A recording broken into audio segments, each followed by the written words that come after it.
Patna গুলিকাণ্ডে new town থেকে গ্রেফতার। পাটনা পরাশ হাসপাতালে গুলিকাণ্ড, হাসপাতালে ঢুকে বিচারাধীন বন্দীকে গুলির ঘটনা। নিউ টাউন থেকে গ্রেফতার 5।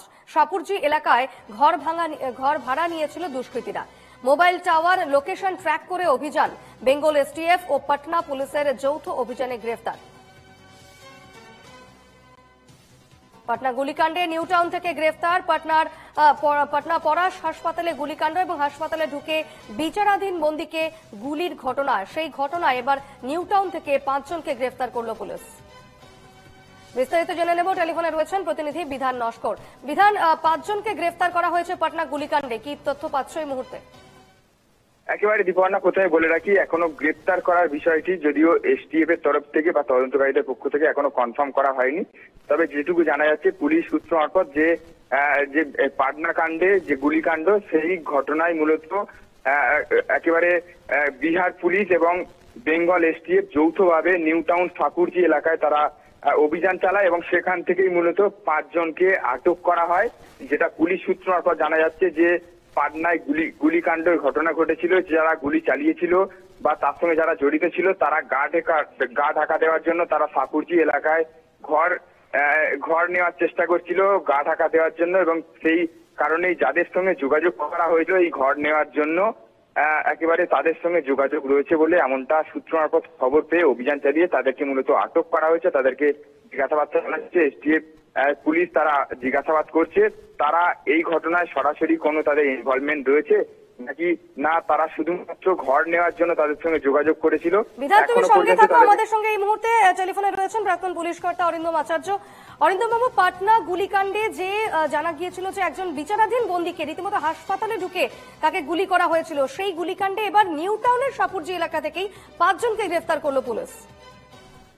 দেখুন, সেটা আমরা দেখেছি যে আসামিটার কথা বললেন, উনি একজন কনভিক্টেড, সিরিয়াস কন্ডিশনে হসপিটালে গিয়েছিল ট্রিটমেন্টের জন্য। কিভাবে 3 জন না 4 জন যখন ঢুকছে, আপনি দেখবেন একজনের মাথার টুপিও নেই, মানে হাতটাও নেই। সিসিটিভি থাকা সত্ত্বেও কিভাবে আজকে এই এত বড় একটা সিরিয়াস অ্যাকশন নিল আছে। এবার আপনাকে বলি, তারা পশ্চিমবঙ্গের এই নিউ টাউনে এলো কেন?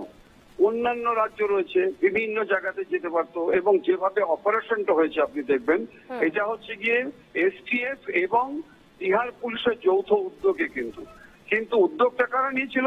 উদ্যোগ নিয়েছিল হচ্ছে বিহার পুলিশ। কিভাবে নিয়েছিল? যে সোর্স ইনফরমেশন এবং CDR call details record plus tower location persuasion of secret information, একটা বিরাট কিন্তু জয় আমি বলবো। কারণ আপনারা জানেন যখন অপারেশন হচ্ছিল তখন যদি ফায়ারিং হতো কত পথচারী মারা যেত। যেমন আপনাদের মনে আছে এই সুবৃষ্টি ওখানে কিন্তু বিল্ডার গ্যাংকে যে আজকে অ্যারেস্ট হয়েছিল, আমাদের একজন ইন্সপেক্টর পর্যন্ত সিভিয়ার ইনজুরি, এবং সেখানেও যদি পুলিশ আজকে মানে ভিন রাজ্যের পার্সুয়েশন সিক্রেট ইনফরমেশন না যেত, আজকে কিন্তু বাজারে বহু মানুষ মারা যেত। আমার প্রশ্ন হচ্ছে, নিউ টাউনটা বহু আগে মাননীয় মুখ্যমন্ত্রী সেফটি অ্যান্ড সিকিউরিটির জন্য কিন্তু আজকে কমিশনারেট করেছিল।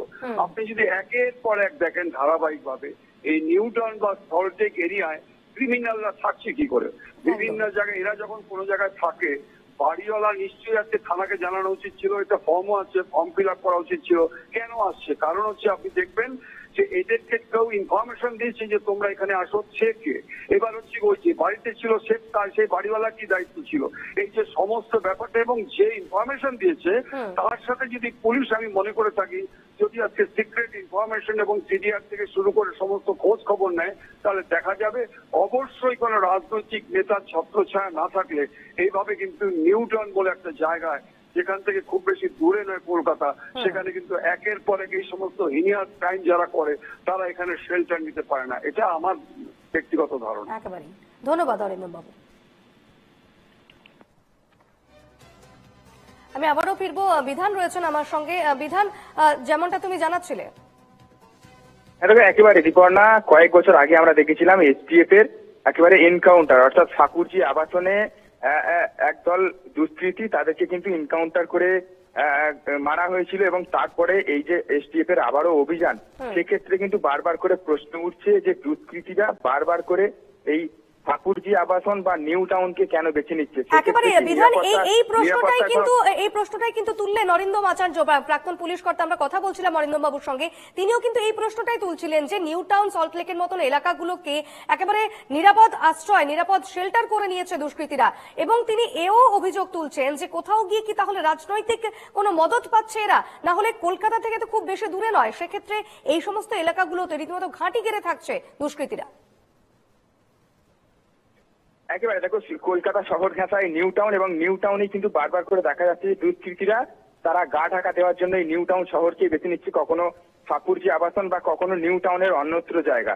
সেক্ষেত্রে কিন্তু নিরাপত্তা কি কোনো রকম গলদ রয়েছে, এমনটা কিন্তু প্রশ্ন বারবার করে বিভিন্ন মহল থেকে উঠছে। সেই ক্ষেত্রে কিন্তু আজকের যে ঘটনা, ভোরবেলা একেবারে বিহার পুলিশ এবং বেঙ্গল এসটিএফ যৌথ অভিযানে যে 5 জনকে পাকড়াও করেছে, আটক করেছে, তাদেরকে এখনো পর্যন্ত জিজ্ঞাসাবাদ চালানো হচ্ছে। পাটনার যে ঘটনা, গুলি চালানোর ঘটনা, সেই গুলি চালানোর ঘটনায়